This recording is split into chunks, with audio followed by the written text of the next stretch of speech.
ibidda damala bishani tudamsa jette jette nama arkade dawasa inafa fi histi adana madorka gargarna mabasa rabbi ja'u male himbatu naharka jenne takka jenne michu jalala khenya jalqabne ta khanjur harka funi akkam jirtan kabajamtoota daawwattoota Waliif TV nagaan keenya kabajaaf jaalala bakka jirtan hundatti isin haa ga'u jecha kun sagantaa michuuti gaa michuun jaalala keenya torbanii kara torbanii irra jaalalaaf jaalala irra fuulleeffatee sagantaa irraa barattan itti hubattan yaada keessan keessatti dabarfattanii fi itti bohaartan bashannantan shaashambaatti jettanii jechuudha.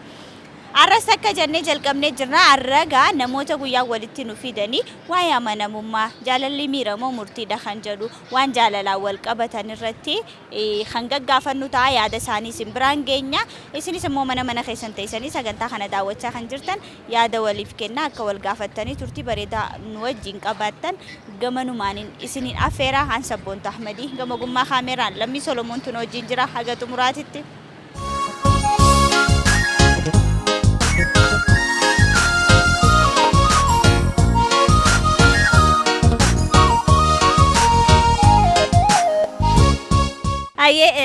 Abbaa manarraa jalqaba waan ta'eef marraa jalqaba maqaa keenyu siin jedhu walaa barru. Magarsaa Mararaan jedhama. Mararaa. Atoo. Biqiltuu guddataa. Isin waliif maali? Abbaa manaa fi haadha warraa. Baay'ee wal biraa bareeddu galatooma sagantaan kun sagantaa michuu jaalalaati. Jaalala waggaa meeqaaf hojii turtan? Waggaa 8. Waggaa 8 waliin turtan kana keessatti mee faayidaa amanamummaan qabu natti himi. Faayidaan amanamummaan qabu tokkoffaa siif ni jalqabaa amanamummaan siifidha.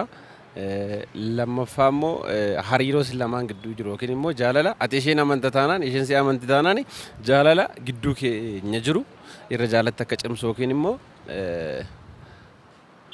jaalalichi yookiin immoo fayya qabeessa ta'e akka itti fufuufi amanamummaan kana gidduutti bu'aa qabaachuudha. Ati wanti dabaltu qabda? Anillee akkasuma yaada wal fakkaataadha. Amanamummaan akkuma inni jedhe ofii keetiifidha. Sammuun keetillee boqonnaa ni argata. Gaafa amanamaa taatu jechuudha. Akkuma inni jedhe yaada wal fakkaataadha. Amanamummaa qabaachuun jaalala ijaaruu keessa gahee qaba. Sirriitti gahee qaba. Yeroo ammaan tanaa namoonni hedduun wal fuudhuu isaanii utuu hin dhagahiin wal diiguu isaanii dhagahama. Kanaaf mee amanamummaa dhabuudhaa sababni jettee yaadda? Injiraata yeroo baay'ee walitti bu'iinsa amma namoota irrattis yeroo dhageessu haala garaagaraa irrattis yeroo dhageessu injiraata sababa kanaatiinidha. Baay'inaan parsantiin caalaansaa amanamummaa dhabuurraa kan ka'edha yaada. Maqaa keenyu siin jedhu? Maqaan kiyya Amaanu'eel Fayyisaan jedhama.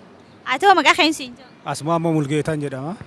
Mee Amaanu'eel jaalala keessatti amanamummaan faayidaa ni qabdi? Jaalala keessatti amanamummaan baay'ee faayidaa qabdee yaada. Faayidaa akkamii qabdi?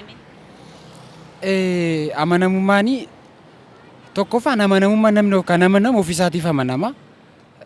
Amanamummaa seerri uumaa sin jaallata. Innaa kanaaf gaafa namaaf amanamnu ofii keenyaafis hin amanamna jechuudha.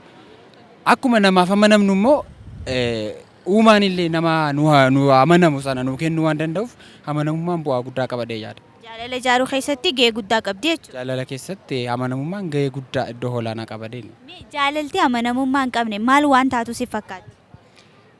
Jaalalli amanamummaa hin qabne dhumni isaa booddeen isaa waan kufu natti fakkaata. Yookiis immoo natti fakkaataa iyyuu otoo hin taane jaluma sararee jaalalli amanamummaa of keessaa hin qabne fiixan ba'umsi isaa ammana guddaa miti. Maaliif jennaan namni tokko dhoksee waan hamaa tokko jaalallee isaa irratti raawwata yoo ta'e guyyaa tokko wanti kun saaxilamuu danda'a, irra gahamuu danda'a. Seerri uumaas dhoksaa kana yookiin cubbuu kana waan hin barbaanneef jechuudha.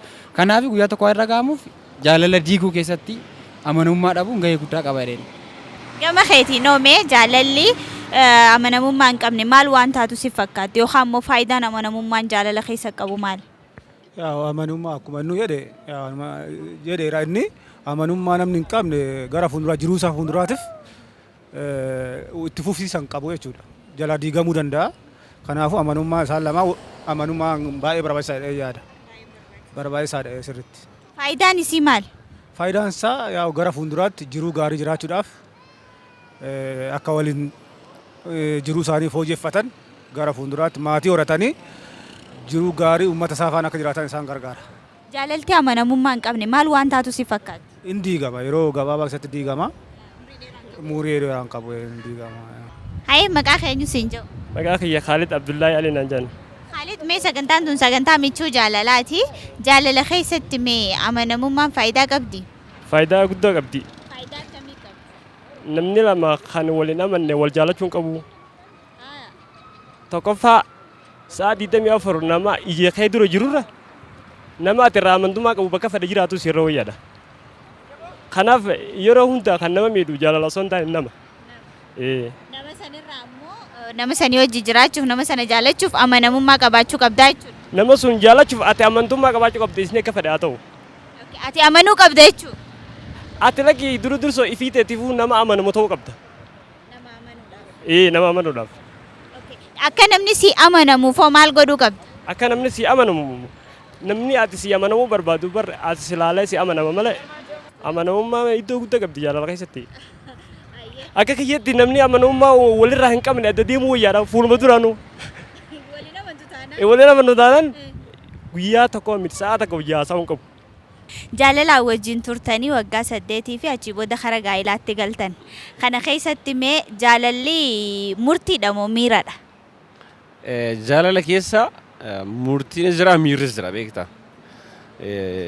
Miirichi akkamitti ibsama seete yookiin akkam sitti fakkaata jaalalatu miira ibsa malee yeroo baay'ee namoonni gaa'ila keessatti yookiin immoo wal fuudhanii dafanii wal hiikuun kun miiraanidha. Miiraan yoo geggeeffame balaa qabaachuu danda'a. Murtiidhaan gaafa ta'u yookiin immoo garuu irratti gaafa hundaa'u wantichi amma dhumaatti itti fufiinsa argachuu danda'a jechuudha. Kanaaf miira qofa miti jechuu barbaade jaalalli miira miti. Haati manaa moo maal jetti? Akkasuma sirriidha. Murtiidha yeroo baay'ee parsantiin caalaan isaa murtee barbaada jaalalli. Akkasumas immoo miiras walummaa kaadha sirriidha yaaduma wal fakkaataadha yaadichi. Miiradhas murtiidhas maaliifiin jaalala keessatti miirri dirqamummaadha. Jechuun jaalala kan ibsitu keessaa tokko miiradha mitiire. Kanaaf miiradhas murtiidhas wal keessa jira. Akka kootti akkas. Baay'ee gaariidha. Jaalalti murtiidha moo miirame? Namni tokko jaalalti miiraa miti murtiidha jaa. Kaan ammoo jaalalti miira murtii miti jaa. Jaalalti miira moo murtiidha mee? Jaalalti miira. Miira akkamii? Miira namni tokko jaalachuudhaaf murteessee osoo hin taane miiraatu itti dhagahama malee gabbee murtiitti hin seenu. Miirri isaa karaa murtiin nama hin geessu. Dursoo kan fidu miira. Miiraan murtii si geessa. Miira san maaltu fida? Miira sun jaalala rabbiinu nama lama eega waliif uume jaalalti ni jirti. Dhiiraa fi dhalaa eega uume. Eega dhiiraa fi dhalaan uume jaalalti ni jirti. Miirri sun ni jira. Ni jira. Miirri jaalalaa sun ni jira. Hin dhabamu. Nama hunda jiddu jira duuba. Nama lama namni dhiira ta'ee fayyaa ta'ee waan jaalanne addunyaa hin jiru. Dhalaa ta'ee kan dhiira hin jaalannes hin jiru. Yoo kanuma isaa ta'uu dhabe malee. Nama siif ta'u silaa akkamitti argattame? Nama sii ta'u wallaahi yeroo ammaa kana rakkisaadha. Nama waliif ta'u argachuun ulfaataadha. Amanamummaa taate yoo ta'e amanamaa taate isa amanamaa hin taane. Yoo isin amanamaa ta'e ati amanamaa hin taane. Ati karaa biraa goda biraatti irraa shammatu jira. Mee achumaan yeroo hedduu jaalalli namoonni tokko miira jiru. Kaan immoo jaalalli miira miti murtiidha jiru. Ati akka keetti jaalalli miira moo murtiidha? Jaalalli murtiidha. Murteeffattee jaalatta. Kan jaalattan ammoo ittuma fuftaa jechaadha. Kanaafuu murtiidha jedheen. Akka keettoo maal jettame? Akkuma atu jette namoonni baay'een jaalalli murtiidha miira qofatu otoo hin taane jaalala waan baay'eetti hiiku. Jaalalli isa kaan jaamaa godhee jaalalli jaamaadha dhuunne kaan jaalalli naaffisee naafa jedhu jaalalli waan garaagaraatti hiikama. Jaalalli garuu murtiidha jedheen fudhadhaan akkama kootti. Maaliif jennaani namni tokko hamala adda addaa qaba. Sheepiin illee ilaalama, ikoonomiitti ilaalama. Jaalalli gosa adda addaatu jira akkaataa namoonni wal jaalatanii. Innaa kanaaf namni tokko waan tokko irra dhaabbatee yookiin waan tokko irratti murteeffatee nama tokko jaalachuu danda'a jechuudha. Kanaaf jaalalli miira otoo hin taane murtii nama tokkooti jedhee fudhadha. Yeroo ammaan tana isin gaa'ila keessa jirtu mucaanis dhufaa jira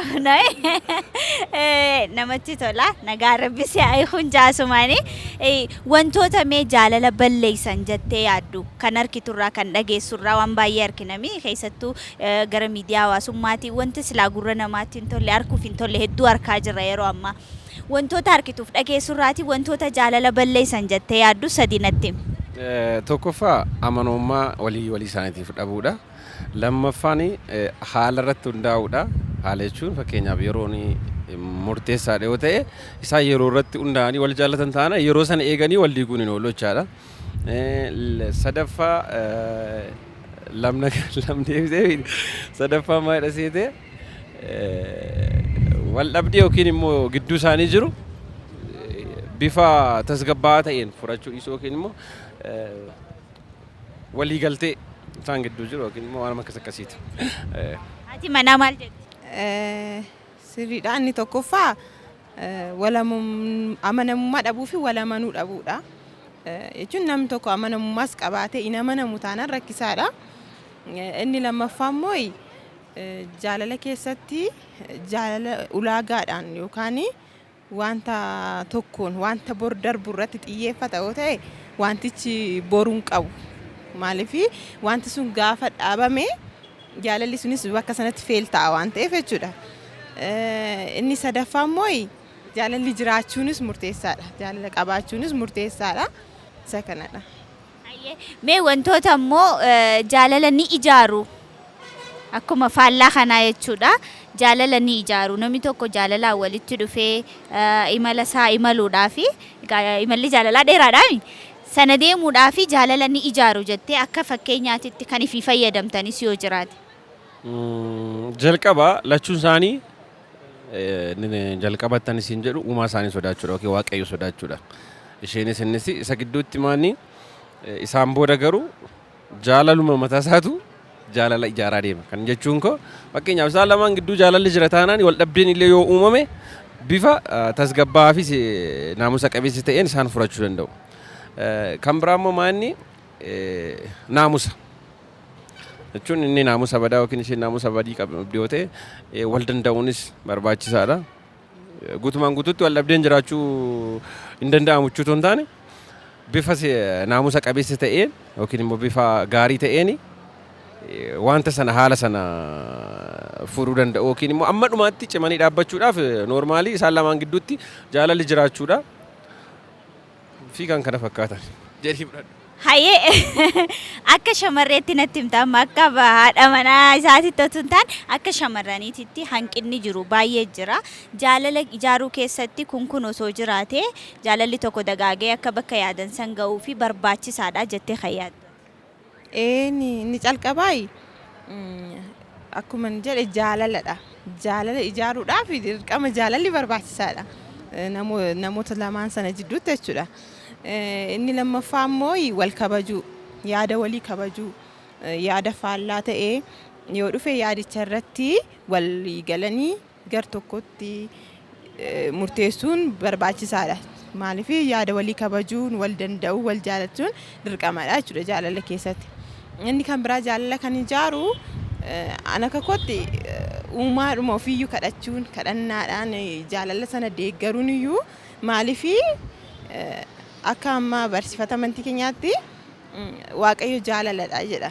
Kanaaf waaqayyo jaalala erga ta'ee waaqayyo si jaalala sana ta'e immoo jaalala keessana jidduutti waamta taanaani jaalala sana ijaaramaa deemaa jira. Akka keetitti wantoota jaalala balleessaa wanti kun jaalala balleessee jira jettee yaaddu sadinatti. Tokkoffaa wanni jaalala balleessaa. Duri osoo jaalalatti seenna dura bareedinaa fi akkana laalteetti seenuu qabdu. Yoonii fi namni kun ati fi haala ati qabdu irratti tokko erkatee namni kun yoo danda'e namni ati jaallattu sun haala fokkotaa gabaadhalee haala isaan jijjiiruu qabda malee haala bada qabdi jettee eega jaalala keessa seentee irraa deebi'uu qabdu. Tokko hiyyeessi jettee irraa deebi'uu qabdu eega jaalala keessa hojiin seentee hiyyummaa isaa sun akka fooyyeffatu eega karaa durummaa seenu godhuu qabda malee. Lama yoo karaa dhalaa taate ammoo dhiiraa fi dhalaa guddaan wanni tolle manni beektaa. Irra hedduu yeroo wal jaalatanii waliif dhugumsuu dadhaban yeroo dheesni yeroon gahee fi qabeenya harkatetti karaa intala biraa tarkaanfatasni intala yeroo irra gubee isin akkas daran yeroo dheesiin isaaf isni isiif maraate booda isin karaa biraa deemte deebi'ee namni biraa amanuu rakkisaadha kan namni tokko namni halkan namni guyyaa ta'ee baara halkan boofa dheessa jaanime nama tokko eegas gane deebitee nama hunda akkasuma seeta ni shakkita. Tokko shakkiidha. Ammoo dursoo ilma namaa eeguu wal jaalatanii abbaa fadhee kan ta'u waan hin dhaamuuf jaala keessaa gaggar deebi'uu osoo hin taane haala fakkootaa itti wal jibban sun itti jijjiirachuu. Amala walii sun karaa haala bareedaa jijjiiruu danda'udha. Yeroo ammaan tanaa jaalala miidhagee lalisee daraaru caalaa jaalala diigamuu mul'ata. Wantoonni jaalala balleessan jettee yaaddu sadii natti himi. Wantoota jaalala hin balleessu jedhee yaadu keessaa tokkoffaa akkuma ati nu gaafatte waliif amanamuu dhabu, wal sobu, of jaalachuu. Amma namni tokko faayidaa mataa isaatiif jedhee jaalallee isaa irratti wanta tokko yookiis immoo jaalalaaf iddoo kennuu dhiisee ofii isaa qofa jaalachuu irraa kan ka'e faayidaa mataa isaa qofa barbaada yoo ta'e of jaalattummaan kun jaalala inni kuffisadhee yaada. Innaa kanaaf of jaalattummaanis jaalala hin balleessan. Gama keetiin noomee wantoota jaalala ni balleessan jettee yaaddu sadii natti himi. Jaalalli hin balleessu tokko akkuma sila jenne miiran otoo fedhii otoo hin taane miiran ammumaan fedhii qaamu isaatiin kan ka'e yoo jaalala keessa gale innis diiguu hin danda'a jechaadha. Kanaafuu amanummaa dhabuunis hin diiga miira keessa galuu akkuma jenne kanuma jechaadha. Akkamii? Miira jechuun yaa'u miira dargaggummaa keessa galanii otoo jaalala otoo murteeffatin dargaggummaa keessa galanii jaalala keessa yoo galan hin diigama yaalaa. Waa'ee jaalalaa utuu hin hubatiin. Otoo hin hubatin yoo keessa galan diigamuu yaalaa danda'a jechaadha. Danda'a. Hayyamee asumaan wantoota jaalala ni ijaaran jettee yaaddu. Jaalala immoo kan ijaaran akkuma sila jenne wali amanummaan ni ijaara. Kanuma jechaadha. Wali amanuun hin ijaara jiruu isaaniitiif wal amanan waan guddaan isuma jechaadha. Kanaan booda wanti hin jiru hin jiru. Akka keetti Amaanu'eel maal jetta wantoota jaalala ijaaran kun jaalala ijaaran jettee yaaddu? Ani wantoota jaalala ijaarodhe yaadu keessaa tokkoffaani dhugaadhaan.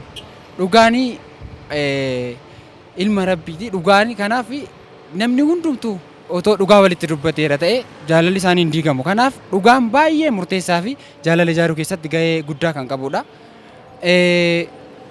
Inni lammaffaan waanuma hamma nu kaaste keessaa yoo baadhee amanamummaan baay'ee murteessaadhaan. Amanamummaan isa lammaffaarrayyuu yoon kaa'u baadhee walii amanamuun gahee guddaa qaba jaalala ijaaruu keessatti. Jaalala ijaaruu danda'u jedhee kan ijaaruu keessaa immoo kan biraa waliin mari'achuu gadi ta'anii egeree ofii murteeffatanii baay'ee waliin haasa'u waa'ee egeree ofii irratti waliin dubbachuun jaalala ijaarodhe yaada. Dhaamsin nuyi dhaamnu yoo danda'amaa ta'e dargaggoonnis yookiin immoo shamarreenis wal buusuu yookiin immoo har'a jaalala eeganii boru kan biraa waan cicciiramu miti. Gaa'ila jechuu yookiin immoo jaalalli har'a jalqabee boru yookiin wanta adda adda ciccitu miti beektaa. Hariiroo amma dhumaatti wajjiniin deeman waan ta'eef haala kam keessatti iyyuu wal danda'anii wajjiniin akka jiraatan yookiin immoo jaalala isaanii jalqabuma gaafa ijaaranii maal irratti akka hundaa'e ta'uu qaba. Eenyummaa walii beekuunis sirriidha, gaariidha. Yeroo baay'ee namoonni sooshaal miidiyaa kanarratti argitetti yoo ta'e haayilaaytii eenyummaa yookiin suuraa waan akkasitti wal baru gadi fageenya wal dhabuunis balaa qaba. Beektaa tarii yookiin amala isaanii lamaanii waan baay'eedha beektaa. Ulaagaan inni barbaade isheen barbaade jalqaba waliin beekne taanaan inni kun balaa qaba waan ta'eef kanarratti jaalalatoon eegaliin dursa wantoota barbaachisoo ta'an sammuu isaa yookiin immoo kireeteriyaan inni barbaadu dursee of amansiisee isheenis immoo akkasuma kanatu barbaachisaa fakkaata galatoon. Dabaltu qabda. Baay'ee sin qabu garuu jaalalli kan hin dhaamu ani yeroo baay'ee namoonni yeroo jaalala keessa jiranii keessumaa rileeshinii alaarra yeroo jiranii wanti hundumtuu mijataa akka ta'etti ilaala namoonni baay'een jechuudha. Kana amma waa'ee gaaffii gaa'illi diigama settee dura na gaafatte irrattidha. እና yeroo baay'ee kan akkas ta'uu fi dursanii of amansiisuu dhabuu irraanidha. Parsantii dhibbaan dhibbatti jireenyi koo mijataa ta'a jedhanii of amansiisuun gaarii miti. Maaliif jaalala keessatti jireenya keessatti yeroo tokko gadi bu'aa yeroo tokko ol ba'aa yeroo tokko walitti bu'aa yeroo tokko immoo sirreeffachaa wanta deemamu waan ta'eef isa kana nan dhaama of amansiisuun gaariidha jechuudha. Galatoomaa yaada nuu kennitanii fi ulfaadha. Ayyee isinillee jabaadha waliitiif galatooma. Mee jaalala ni ijaaranii wanti kun jaalala ni tolchaa nama lama jidduutti utuu wanni akkasii jiraatte jaalala bareechitii jettee haati yaaddu. Namni fedhuu amantii kiristaanaa qabaata, fedhuu musliima qabaata. Tokkoffaan namni amantii qabatee jabeeffatu. Amantiin jaalala irratti hirkatudha. Namni amantii kiristaanaa qabaatus kan walganuu jiru hin jiru. Kan musliima qabaatus kan walganuu jiru hin jiru. Dursa lameen sunuu eegee waliif amanan booda namni karaa amantii kiristaanaa kan sirri qabaatu ta'uu qaba. Kan musliima yoo ta'e sirri qabaatu ta'uu qaba. Walganuun hin dhuftu akkas booda. Eega dhugaanti seenanii ganuun hin jirtu. Kanaafuu namni tokko jaalachuu dura amantaa qabaachuu qaba jechuudha. Amantaa qabaachuu qaba qacallatti. Wanti aantu jaalala qabaachuudhaaf eega amantaa qabaatee booda murtii qabaachuu qabda. Fedhuu hiyyeessa taata. Fedhuu dureessa taata. Yeroodha itti karoorfatte sun akka dhiibattee illee na gargaaraa yaatee dhugoomsuudha qabda. Waan irraa sodaattu hin qabdu. Ramayyoo. Ani tanuma jaalalti takka eega uumamte booda dhugoomsuma qaba. Maaliin dhugoomsite? Egaa daraaraan tokko eega daraaree booda midhaan godhame. Midhaan isaa kun midhaan jaalalaa jechuun fuudha. Gara fuudhaa deemuun dhugoomsita. Ati jaalattee ni beektaa? Ani jaaladhee ni beeka. Ayyee akkamitti jaalatte mee? Ani akkaan jaaladhe yeroo saniif akkana jee ibsuu hin danda'u. Jaalala atmaa keessa jiru eegarta malee yeroo garii ibsuu hin dandeessu. Akka isiin sitti dhuftu hin beektu. Jaalalaan miidhamtee jirtaa? Jaalalaan hin miidhamne. Namaan miidhamteere. Jaalalti tokkoffaa amantummaa keessa nama si jaalatte ni jaalatta. Nama si jibbe irraa murmuu danda'u namummaa dharraa ibsiti malee saree miti. Garuu nama osoo si jaalatu irraa muramuutu sarummaadha. Yaada nuu kenniteef galatooma. Isinis galatooma. Walii TV qunnamuu kiyyaaf baay'ee si galatoomfadha isinis.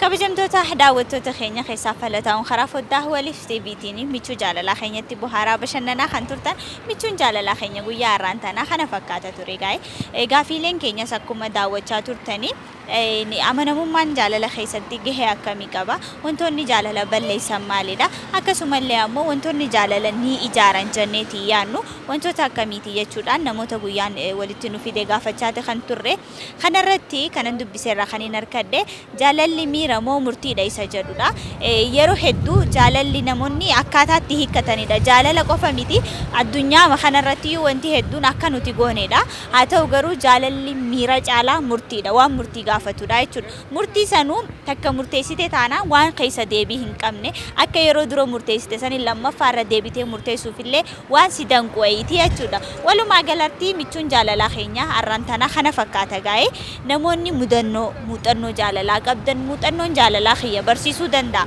mudannoo kiyyarraa ammoo namni biraa barachuu danda'a jettanii yaaddan teessoon teenya lidataadha dhuftanii istiidiyoo keenyatti yaada nuuf kennuu dandeessu akkasumallee warri nu quunnamuu barbaadan sanduuqa yaadaa keenya keessa lakkoofsa bilbilaa keessanis haa ta'u teessoo teessan nuu keessanii mudannoo fi muuxannoo jaalalaa keessan qooduu dandeessu isiniin jenna egaa jaalalan dhabina jaalalli mana hunduma keenyaatiin bayni biyyaa biyyeen teenya nagaa taatu oromiyaan halalistu horaa bulaa